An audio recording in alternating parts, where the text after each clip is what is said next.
A year of life as an Eskimo among Eskimos had a profound influence upon the development of my views, because it led me away from my former interests and towards the desire to understand what determines the behavior of human beings.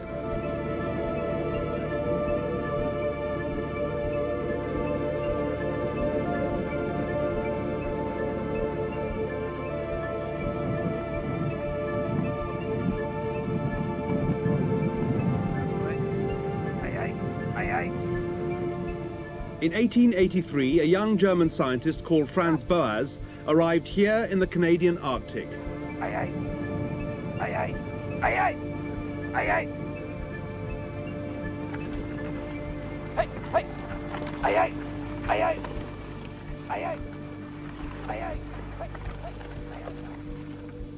He came here to do two things. He'd originally done part of his training in geography, and he was going to map as much of the coastline, which was pretty much uncharted in those days, as possible. He was also going to indulge his new interest, the study of culture. The year before he came up here, he'd been reading up as much as possible about the Arctic. But unlike most explorers, he'd also bothered to take some courses in the local language, Inuit. He arrived at Kirketon Island, just over that hill, which was run by a whaler called James Much. It was a thriving station at the time, and in fact the largest Inuit settlement in the area. James Much made caribou clothing for Boas and his servant William Vike, and outfitted them with a team of dogs. In the course of the 12 months he was up here, Boas travelled something like 3,000 miles on foot, by boat, and on sleds like this. The work he was to do up here was eventually to change the direction of his own life, but it was also to change the way we think about other cultures and the way we think about ourselves. Okay, hey, hey, hey, hey, hey, hey, hey, let's go, hey, hey, hey, attaboy, hey, hey, hey, hey. Boas didn't set out with a specific ambition to study human culture, but he had dreamt of going to the polar regions since his boyhood in Germany. He was born in 1858 in Minden, Westphalia. His father was a prosperous businessman in the town, and at the age of 20, Boas left home to study geography at the University of Heidelberg. It was during his year of compulsory military training in 1881 that he decided to study the relation of the Eskimo to their environment. In his own words, he was going to collect anthropological material and make a thorough study of the language, customs and habits of the Eskimo. Anthropology was beginning to take form and develop about the time that he entered the picture. It was an exciting new field, and it offered an opportunity to get some idea of the dynamics of culture and their growth and development and their adaptation and the way they spread, and many, many aspects of this, which would be fundamental to understanding our own culture and our own way of life. And this kind of research was innovative and pioneering, So it offered a very exciting prospect to him. Before Boas's day, the Eskimo who lived all round the North Polar Cap had not been closely studied. He undertook a geographical expedition to map uncharted areas of the coastline of Baffin Island and to get to know the different groups of Eskimo who lived there.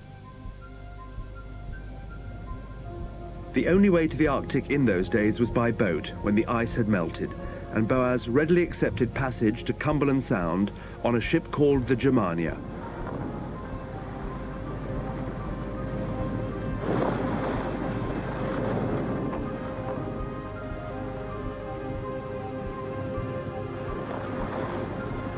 In his months on Baffin Island, Boas was to complete the first accurate survey of Cumberland Sound and Davis Strait, a considerable piece of Arctic exploration in itself.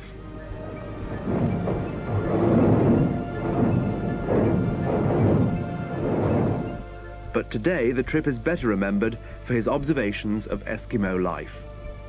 He wrote articles for a German newspaper who had partly sponsored his trip, but he also kept a diary of letters to present to his fiancée on his return. These provide a fascinating insight into the ambitions, frustrations, hardships and loneliness of Arctic exploration before the turn of the century. Only 2 days more, and the year begins which will take me to you. The time passes almost too quickly for the amount of work I have to do here. If I accomplish everything, I still will not have the time to finish the map and the ethnographic work. I shall, however, attain my own purposes very well. I know very accurately about the migration of the Eskimo and the routes they take, how they travel back and forth, and their relationship to neighboring tribes.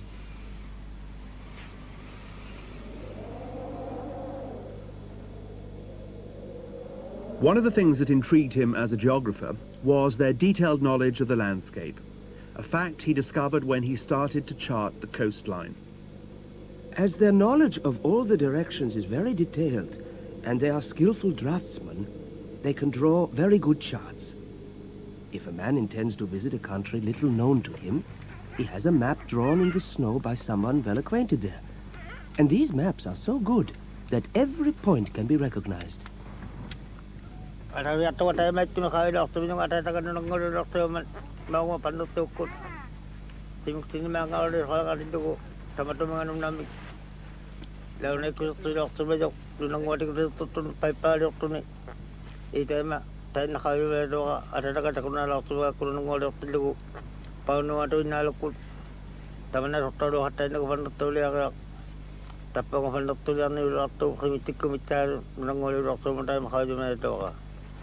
Actually, if this is Frobisher Bay here, and this is Allen Island here, Yeah. which is the north on this map? The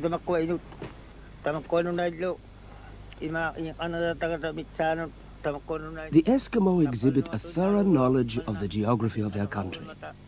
The area they travel over is of considerable extent. They have a very clear conception of all the countries they have seen or heard of, knowing the distances by days' journeys, or as they say, by sleeps, and the directions by the cardinal points. Boas got the Eskimo of Cumberland Sound to draw these maps on paper. These he collected and brought back. They compared remarkably well with his own. As a geographer, he'd been taught to believe that the life of people like the Eskimo was entirely determined by their environment. He was finding out the hard way that this couldn't be the case.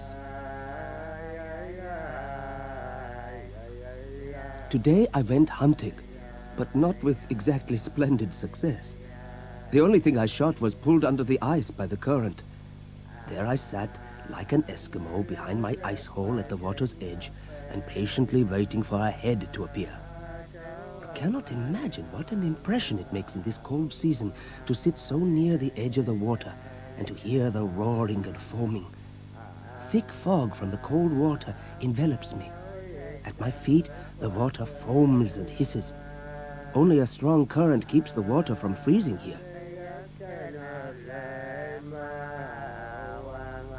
Last night, I dreamt very vividly that I was in America and with you.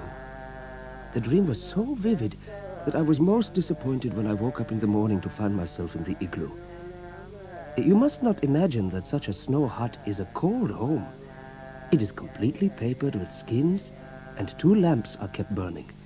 These supply light and heat. We all sit on a large platform which is covered with caribou skins.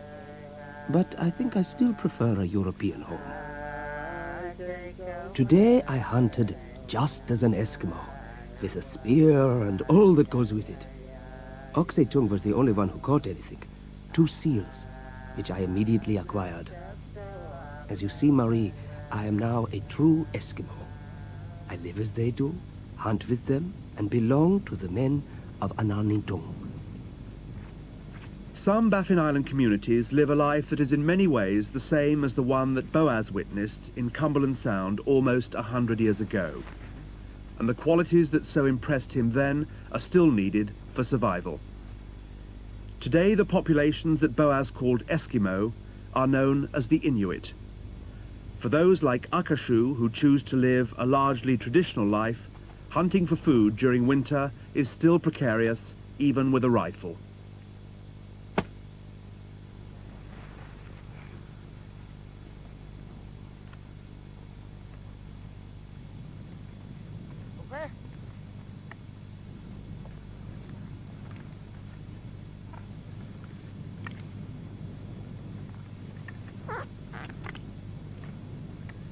Like his ancestors, Akashu and his family live largely off caribou or seal. Even with all the help of a new technology, game can be hard to kill. This was the 8th seal he'd stalked that day. The others had all got away.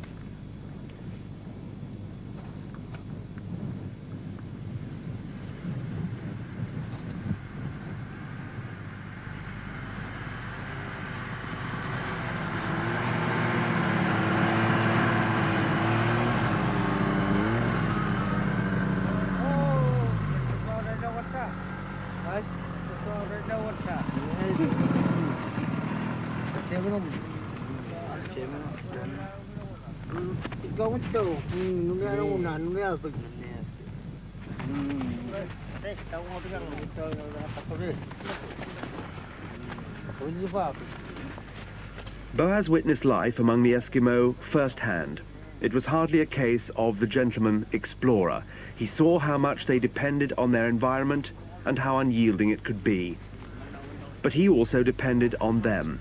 And as he charted the coast and filled in the physical features of their landscape, he was impressed by the way in which they had mastered life on top of the world. Whether it was traveling over ice and snow, tracking and hunting game, or fabricating their clothes and houses, or caring for their teams of dogs, Boas had to admit, as he reflected on human life in the frozen north, that what he had learned as a geographer was incomplete. He came to realize that the Eskimo often did things in spite of the restrictions of their surroundings, and not because of them. Environment wasn't the only thing that determined culture.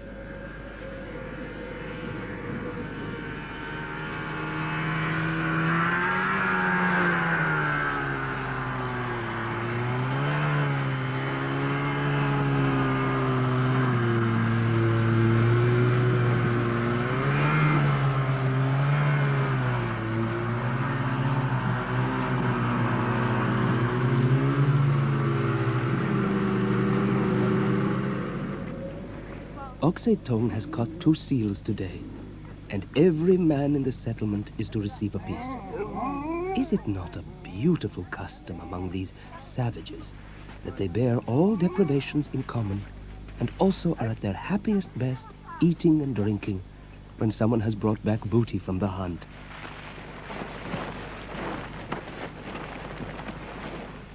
The Eskimo are sitting around me, their mouths filled with raw seal liver. The spot of blood on the back of the paper shows you how I joined in.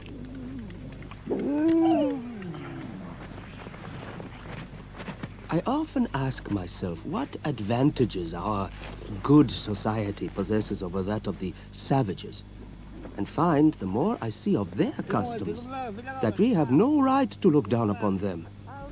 We have no right to blame them for their forms and superstitions, which may seem ridiculous to us. We highly educated people are much worse, relatively speaking. A person's worth should be judged by the warmth of his heart.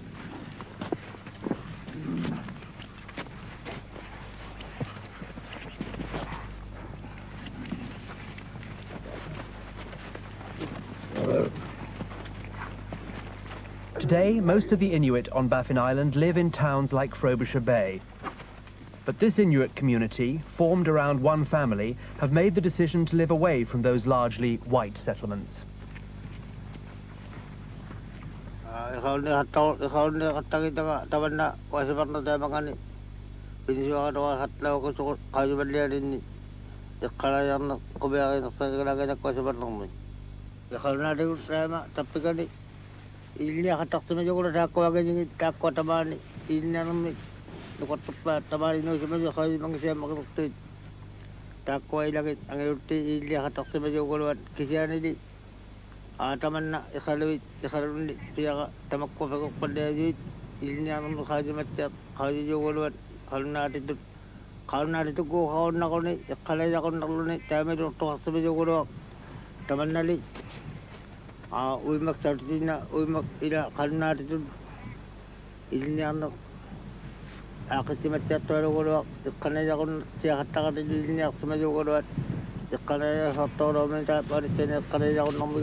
I believe if this trip has for me, as a thinking person, a valuable experience, it lies in the strengthening of the viewpoint of the relativity of all cultivation, and that the evil, as well as the value of a person, lies in the cultivation of the heart, which I find or do not find here just as much as amongst us.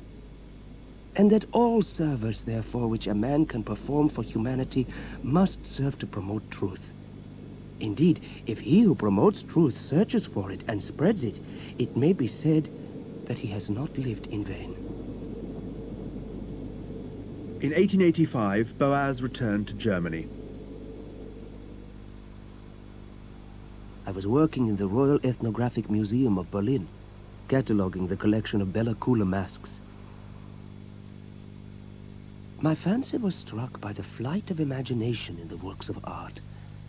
I could see the wealth of thought hidden behind the grotesque masks of these tribes.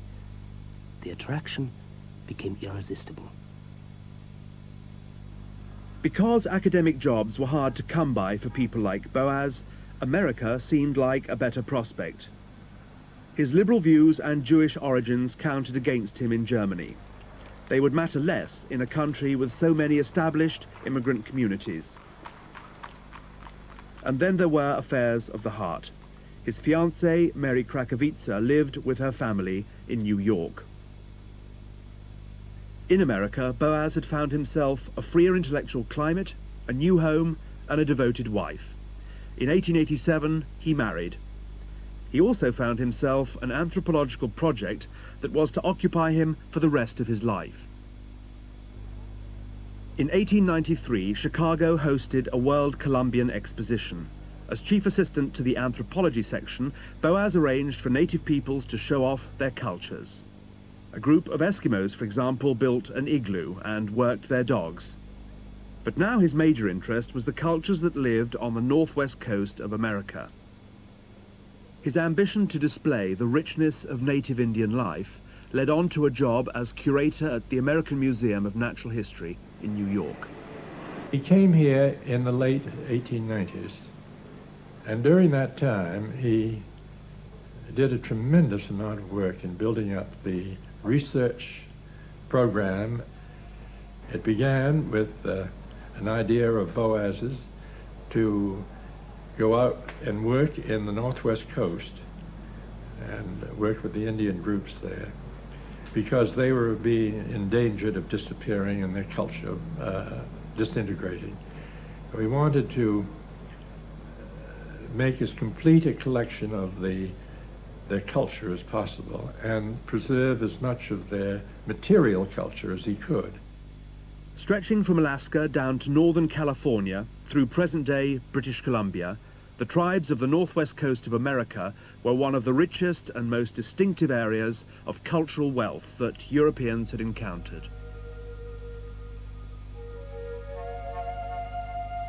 The Pacific coast here forms an inextricable net of channels and fjords. Numerous islands form a narrow passage of water from the southern tip of British Columbia to Alaska, through which the ships glide as if on a river. This is a primeval country in all its loneliness. For a European, it is interesting to see nature so free.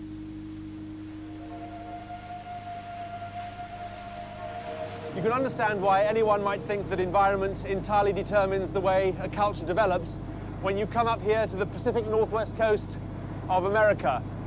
These islands are as dramatic and as mysterious as the cultures they produced. Of course, Boas knew that environment wasn't the only thing that shaped the way a culture developed. In 1886, he came up here to trace some of the other factors by considering the culture among the tribes of these islands. And what a fantastic group of tribes they were. Tribes like the Tlingit, Tsimshian, Haida, Bella Coola, and the tribe that Boas came to know best, the Kwakiutl.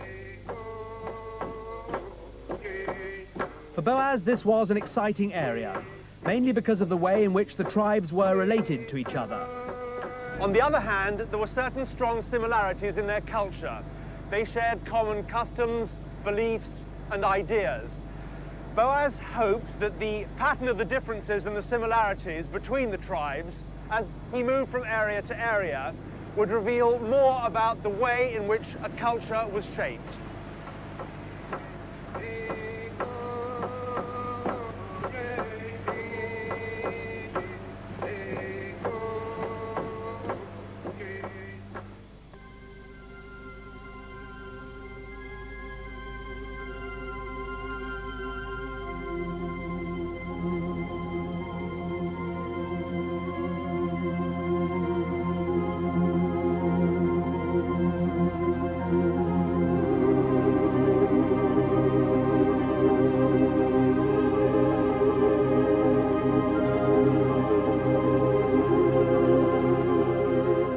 At the end of the last century, the activities of traders, administrators, and of course the missionaries were changing native life forever, and Boas felt that his subject matter, in all its aspects, was disappearing. So he set about trying to save as much of it as possible. The way he went about this was to collect everything he found that had anything to do with the Indian way of life. In 1886, at Fort Rupert, then the centre of Kwakiutl life, Boas got to know a prominent family called Hunt. It was with George Hunt that he struck up one of the most remarkable partnerships in anthropology. Agnes Alfred is one of the very few people left who remember the old days, as Chief Bobby Joseph explains. Oh, she was born here at Village Island. Born in the winter. She doesn't remember the month, but it was 96 years ago that she was born. 96. Did Franz Boas ever come here? Did she remember Franz Boas?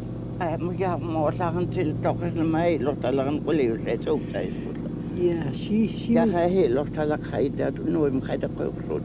Oh,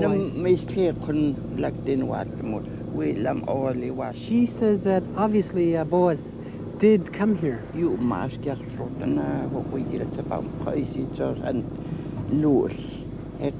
Oh, that's very important. She says that George Hunt worked very closely with Boas not only as an interpreter, but as a total resource person.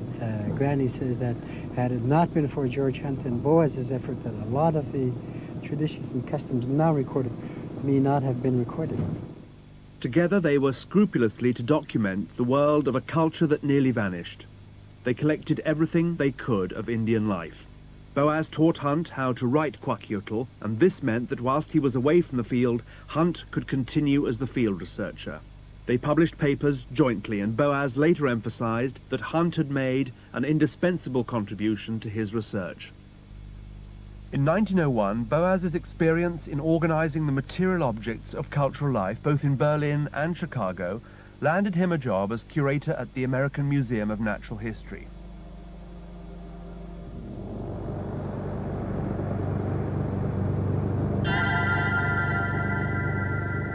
Here he was radically to change the emphasis and aims of organizing museum display.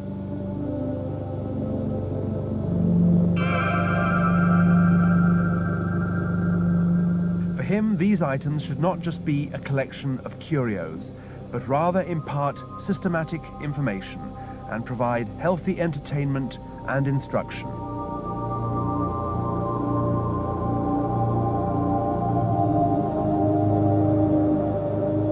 He held this post simultaneously with that of Professor of Anthropology at Columbia University in New York. But he didn't only teach. He was also responsible for organizing a massive research project known as the Jessup North Pacific Expedition. This, among other things, was aimed at documenting facts about the physical characteristics, culture, and languages of all the tribes of the area, as well as collecting the elaborate objects that they made.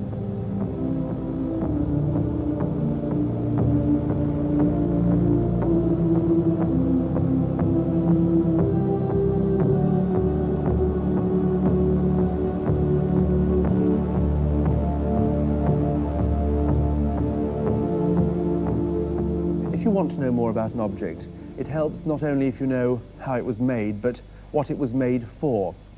Because of his intimate and detailed knowledge of Indian life, Boas was able to place each of these objects in its original context.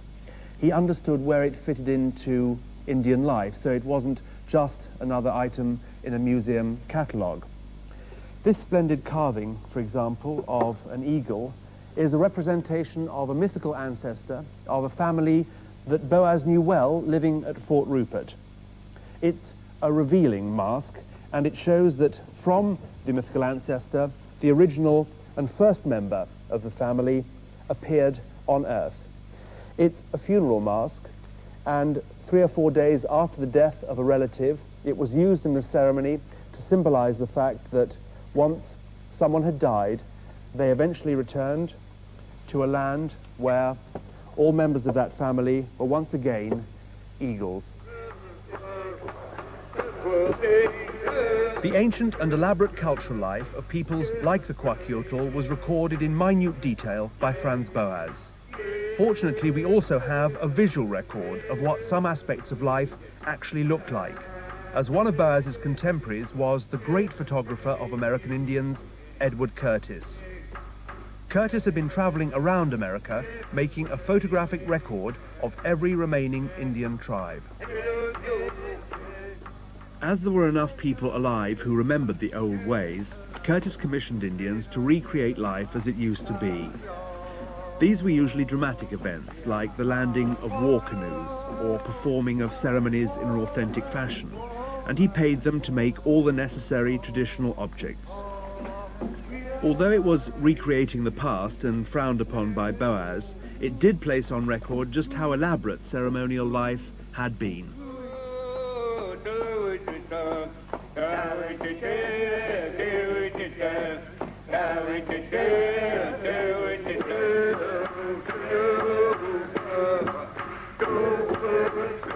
One unusual feature of certain of these ceremonies was the disposal of vast quantities of personal wealth to the guests who attended. The distribution focused on 2 particular objects and raised interesting questions about value and exchange within the culture.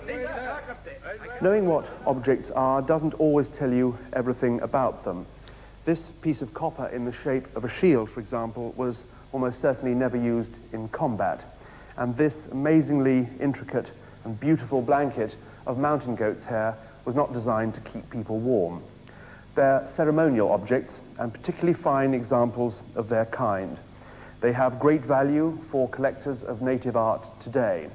But when they circulated originally among the tribes along the northwest coast, they had a value that couldn't simply be measured in terms of money. This copper in the shape of a shield is a very interesting example of one of the things that puzzles anthropologists. On one level, they are a form of currency, in fact, the highest denomination in a native system of high finance.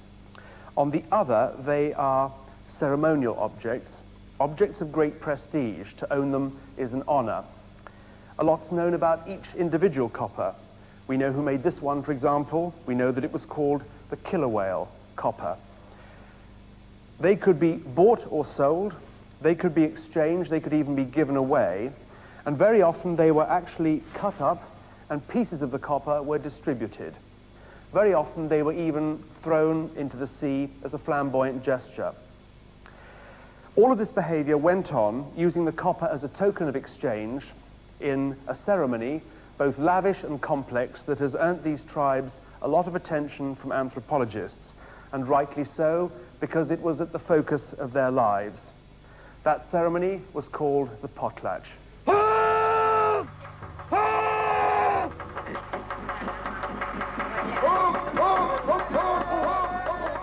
The economic system of the Kwakiutl Indians finds its expression in the so-called potlatch. The Indian has no system of writing, and therefore to give security to transactions they are performed publicly. This public contracting and paying of debts is the potlatch. It is largely based on credit, just as is the economic system of civilized communities. The standard of value is the blanket, but for larger transactions, objects of imaginary value are used instead, particularly pieces of copper. These may strictly be compared to our banknotes. Boas learnt to use film to supplement his anthropological record. The subjects he chose were not spectacular, but they were an important record of aspects of Indian life. A woman swinging her baby in a cot. George Hunt carving wood, and other crafts like spinning or weaving. He wanted to record the attitudes, postures and movements that went with various tasks and skills.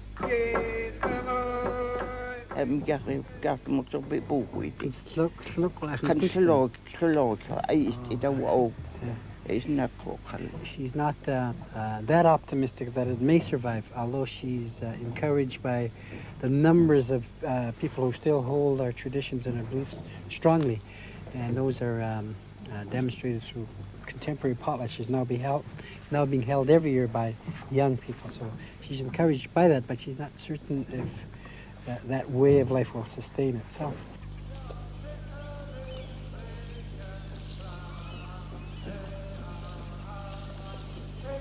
Village Island, one of the former centres of Kwakiutl culture, is now completely deserted.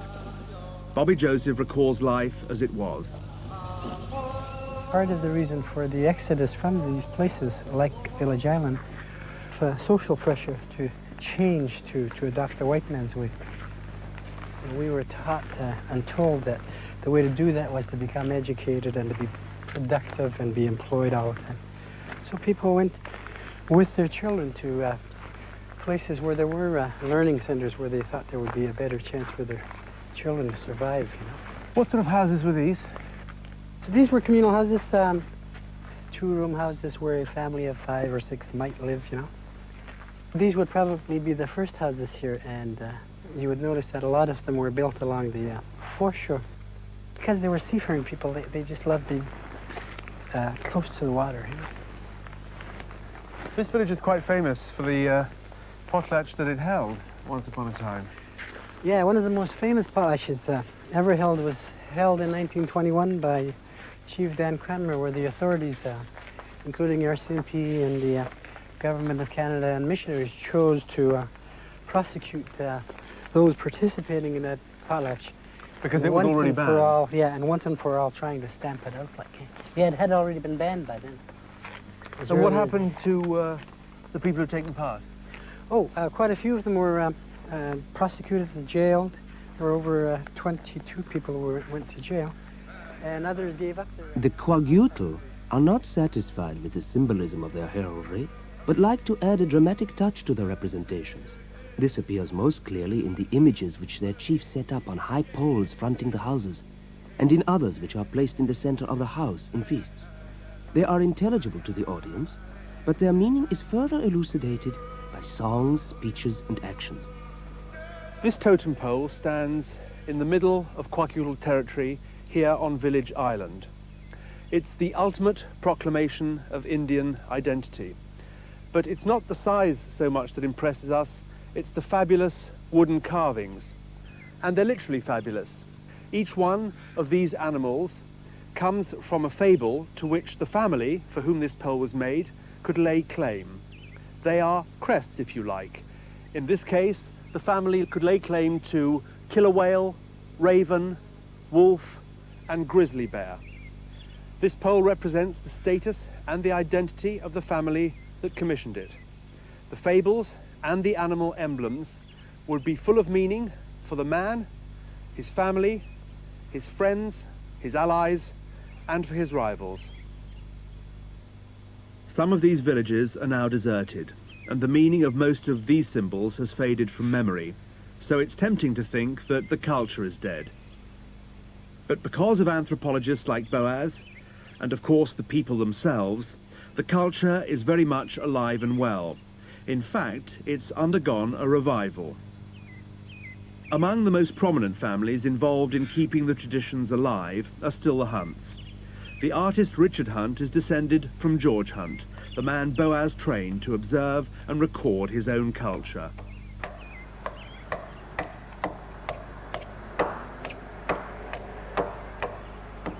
I started about 20 years ago, carving with my father, just watching him in the basement and learning, playing with his tools, and then finally trying to find a style for myself. It took about 10 years before I realized what it was supposed to look like, and then after that, then it started becoming finer and finer, and I started working on a style of my own.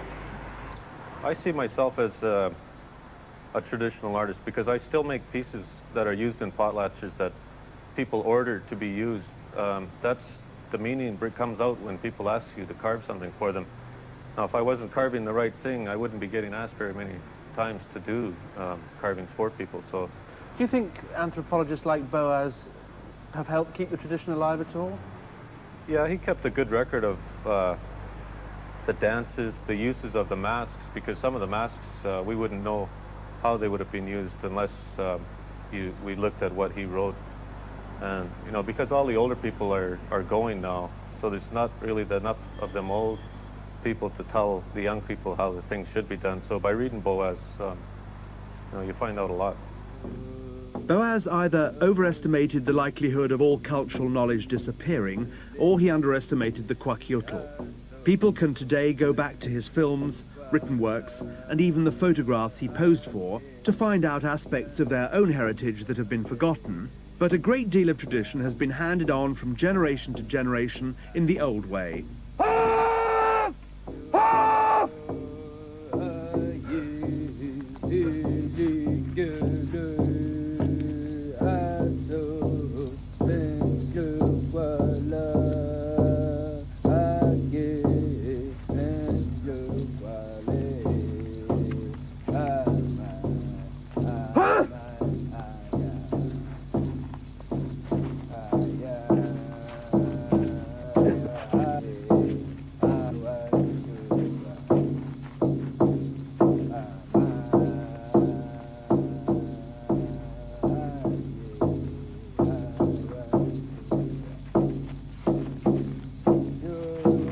Call it Nahamata, for memorial potlatches and for ordinary potlatches if you're, showing your chieftainship, how much wealth you got and stuff like that. I inherited mine from my grandfather. My dad passed it on to me. And now I'll pass it on to my sons, one of my older sons. It's our culture, and we hate to lose it. During his visits to Fort Rupert, up on the northern tip of Vancouver Island, Boas became aware of the importance of language. In the beginning, it was always hard work to ask about the language. Such a confusion of dialects and languages exist here that the material overwhelms me. The Kwakiutl language is much harder than I thought. I work on the grammar in the mornings, and in the afternoon old fellas tell me stories. And in the evening, when George Hunt is free, I revise texts with him. But Boas realized that language was more than simply a means for making yourself understood.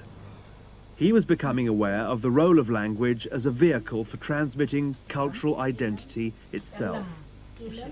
The old people remember Boas speaking Kwakwala well, but with a heavy accent. He understood that as well as customs and objects, language was also part of the essence of the life of a culture. Okay, we wish sit ya. Sit ya. We just see you. Hair. Gogomet. Sit ya. Sit ya. Is hair. Shoes. Shoes. Head. Gogomet. Face.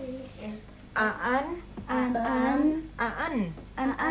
Eyebrows. Kayakas. Kayagas. Espayu. Espayu. Hinzas. Today, although it isn't the first language of most Kwakiutl children, it is at least being taught. And Boas himself was teaching that language, like each aspect of the culture being studied, was an essential part in the understanding of social worlds that were so dramatically different from his own.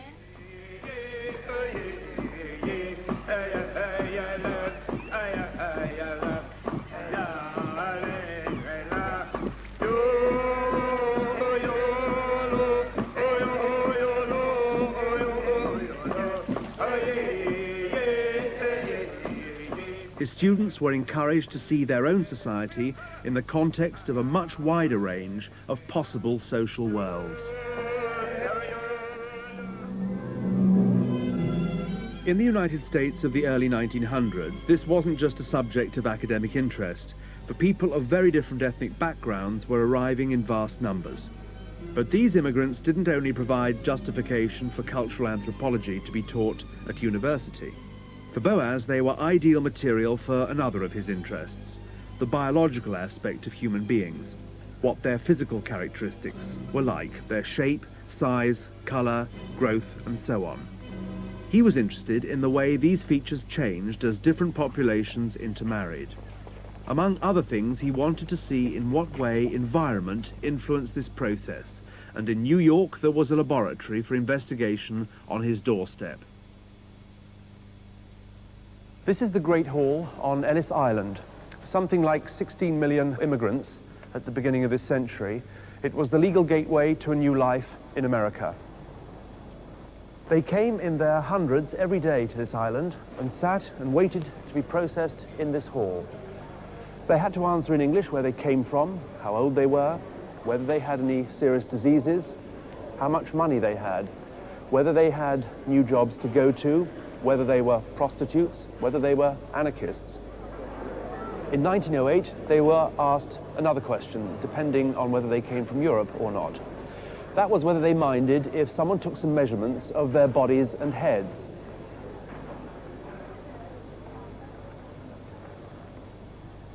Franz Boas was working for the United States Immigration Commission, set up to report as to whether peoples from certain countries in Europe should be allowed into America. Were they or were they not racially inferior? It may have been a strange beginning to life in America, but Boas's findings were an important development in the heated argument going on as to whether your racial characteristics placed limitations on your human potential. Eugenics was very much in the air. There's a good deal of discussion about which races were superior and which were inferior, and the concern about not letting the national populations, not only in this country but in England and in Europe, deteriorate with inferior races, but to keep the standard up and to improve it. And they had ideas about certain races being superior to other races, so that kind of eugenics approach with a racist overtone was very widespread in the 1910s, 1920s. There was a eugenics society in this country that was very active and had a number of rather well-known people who were associated with it. There's an underground feeling that almost anyone who wasn't Anglo-Saxon was less than desirable. And among the non-Anglo-Saxons were, of course, the Jews. But being a Jew, naturally, he was very sensitive to any anti-Semitic overtones. Issues of race didn't, of course, only apply to the various groups of white Europeans trying to enter the States. Since the abolition of slavery, the prospects for blacks frustrated the ideal that all men were created equal. Boas actively campaigned on behalf of black people all over America. Contrary to prevailing notions of the day, he stated that there was no evidence that they were racially inferior. The findings that he'd reported from Ellis Island challenged the concept that certain racial characteristics were fixed or stable. His were views that white America found almost totally incomprehensible, and in some quarters they're still unaccepted today. Boas introduced a new way of looking at race. Boas was the first distinguished white social scientist in the United States who minimized the importance of race as a determinant of human behavior. Boas took a deliberate and bold social stance and agitated for a more tolerant and informed approach to questions of racial difference. He even did one thing that's very, very little known, but I think is extraordinarily interesting. One of the things he asked his field workers to do, and they were a brilliant group of men that he chose, was to make life masks of the people they were working with. The field work spread from the northwest coast up the borderline to Alaska, over into Asia, and even some studies as far south as China. It's a fantastic collection. Many of these people have now become extinct. And we have the only absolute representation of these people in their whole facial features. We have, I don't know, at least maybe as many as 2,000. Boas's work on the physical characteristics of humans convinced him that race itself was an awkward category. Because it was impossible to define, it was of no real scientific use. Biological differences between races are small.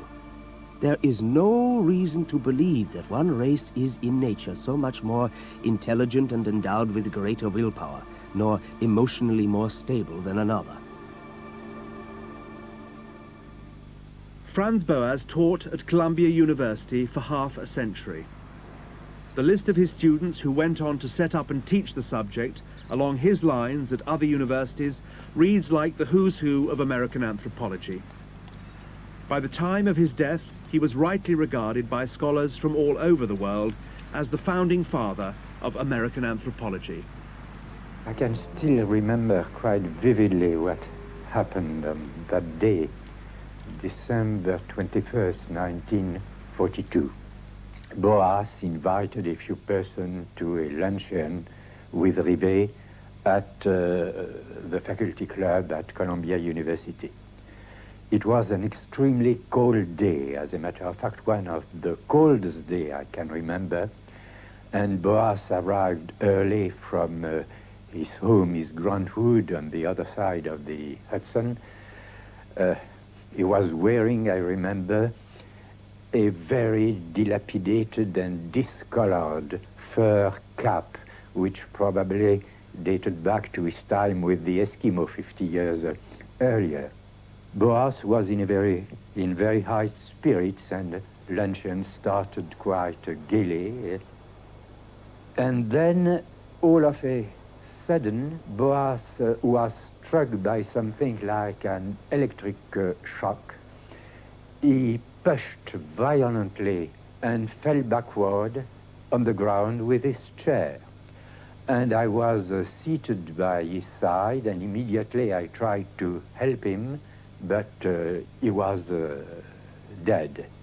And we all left struck with sorrow and with the feeling that we had the sad privilege to witness the passing out of one of the very last intellectual giants, such as the 19th century was able to produce, and whom probably will not be produced anymore. His last words at that supper were that he had a new idea on race. His audience never heard what that new idea was. In his long and productive career, however, Franz Boas produced a series of new ideas that changed the way that educated Americans thought about race, language, and culture. The value of anthropology is its power to impress us with the relative value of all forms of culture. For we are only too liable to consider our civilization the ultimate goal of human evolution, thus depriving ourselves of the benefits to be gained from the teachings of others. My whole outlook upon life is determined by one question: how can we recognize the shackles that tradition has laid upon us? For when we recognize them, we are also able to break them.